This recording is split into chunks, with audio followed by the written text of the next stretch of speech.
coffee. That unmistakable aroma. That unambiguous taste. That indisputable kickback.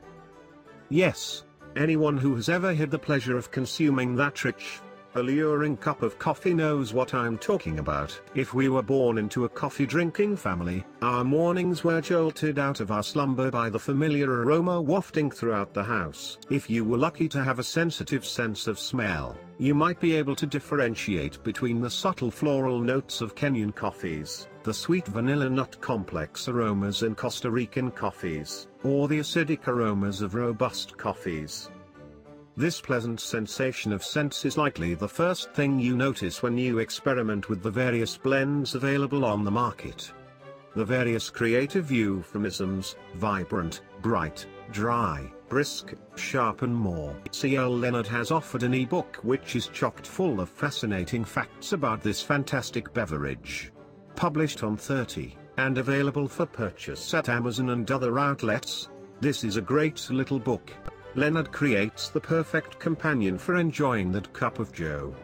In this 53-page ebook, he begins part 1 of his 9-part work by describing our earliest beginnings of a relationship with coffee. Although it's impossible to document the initial interaction of man's contact definitively, researchers have determined that the first experience was in Ethiopia.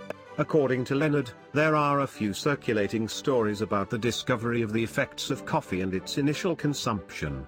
They all revolve around an Ethiopian goat herder called Kaldi. It's said on one fateful day Kaldi noticed goats in his herd behaving inordinately energetically. On further observation, he linked their behavior with red berries growing on some bushes which they were seen eating.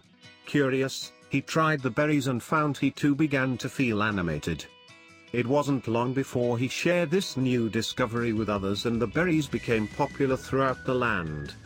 It's not known if Kaldi was a member of the Gila tribe in Ethiopia, but they are said to have consumed a mixture of ground berries and animal fat earlier than 1000 AD. Leonard goes on to describe how coffee came to be our drink of choice. He discusses how it came to be introduced into each sleepy and desperate corner of the globe and explains the various early processes of the drink. Leonard says in his e-book, around 1475 the first coffee shop opens in Constantinople called Kifhan 2 years after coffee was introduced to Turkey. He goes on to describe the explosion of coffee houses everywhere, all the way to the 20th century. All this information is in just the first section of the 9-part ebook. This ebook would make an excellent gift for any coffee connoisseur of any age or experience. Quoting Leonard, brew your coffee knowledge by grabbing this delightful ebook about America's favorite beverage.